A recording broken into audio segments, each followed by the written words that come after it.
आकाशवाणी मध्य प्रदेश से प्रस्तुत हैं प्रादेशिक समाचार।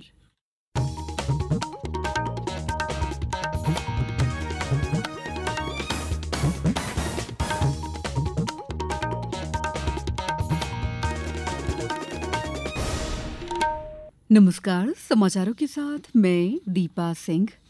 मुख्यमंत्री डॉक्टर मोहन यादव की अध्यक्षता में कल 3 जून को पचमढ़ी के राजभवन में मंत्रिपरिषद की बैठक होगी।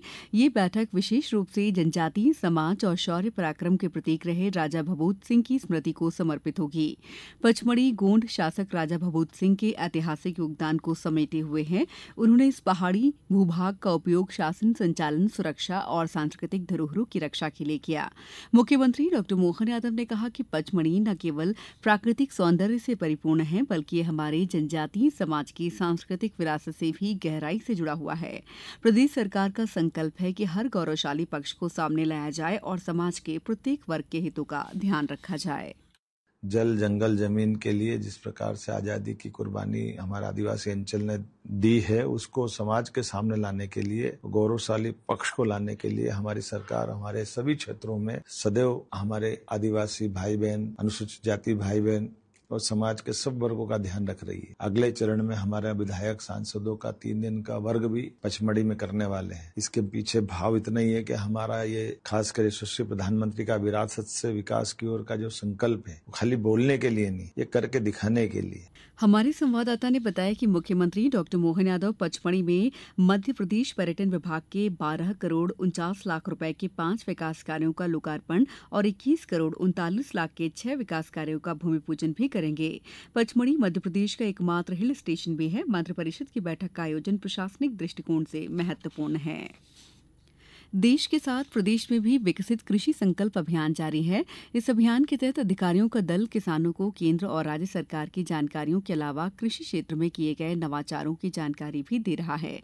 इस दल में शामिल कृषि विभाग, कृषि विज्ञान केंद्र और अन्य विभागों के अधिकारियों द्वारा गांव में पहुंचकर किसानों से संपर्क किया जा रहा है।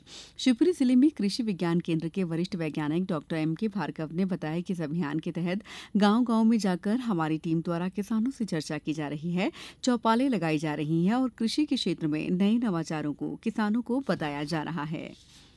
प्रदेश में जलगंगा संवर्धन अभियान के अंतर्गत शहरी और ग्रामीण क्षेत्रों में कुएं, तालाब, बावड़ी की मरम्मत, गहरीकरण और साफ सफाई का कार्य किया जा रहा है। अभियान के अंतर्गत आगरमालवा जिले के ग्राम पंचायत नंदन में सार्वजनिक कुएं की मरम्मत और रंगाई पुताई का कार्य किया गया।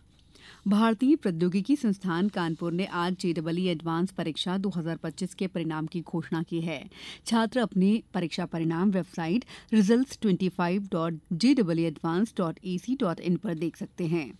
JEE एडवांस परीक्षा भारतीय प्रौद्योगिकी संस्थानों और तकनीकी शिक्षा के अन्य सहभागी संस्थानों में स्नातक पाठ्यक्रमों में प्रवेश के लिए आयोजित की जाती है। पहले स्थान पर राजिद गुप्ता और दूसरे स्थान पर सक्षम जिंदल हैं। प्रदेश के बुरहानपुर जिले के माजिद मुजाहिद हुसैन ने ऑल इंडिया रैंक 3 हासिल की है। वहीं जबलपुर के देव कौरव ने ऑल इंडिया रैंक 159 हासिल की है, जबकि भोपाल के आरुष नामकर ने भोपाल में पहला स्थान प्राप्त किया है। उमरिया जिले के विश्व विख्यात बांधवगढ़ टाइगर रिजर्व के समीप गांव में प्रकृति और पर्यावरण संरक्षण की दिशा में प्रकृति की पाठशाला का अभियान चलाया जा रहा है।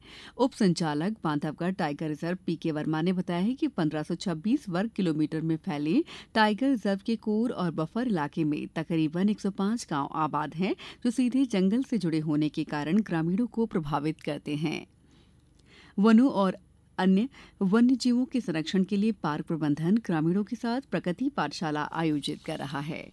अब कुछ समाचार संक्षेप में। आगर मालवा जिले में सुसनेर मार्ग पर कटन के पास उज्जैन झालावाड़ राष्ट्रीय राजमार्ग 552G पर सड़क हादसे में एक व्यक्ति की मौत हो गई। इस बुलेटिन में बस इतना ही। अगला बुलेटिन शाम 7:10 पर। नमस्कार।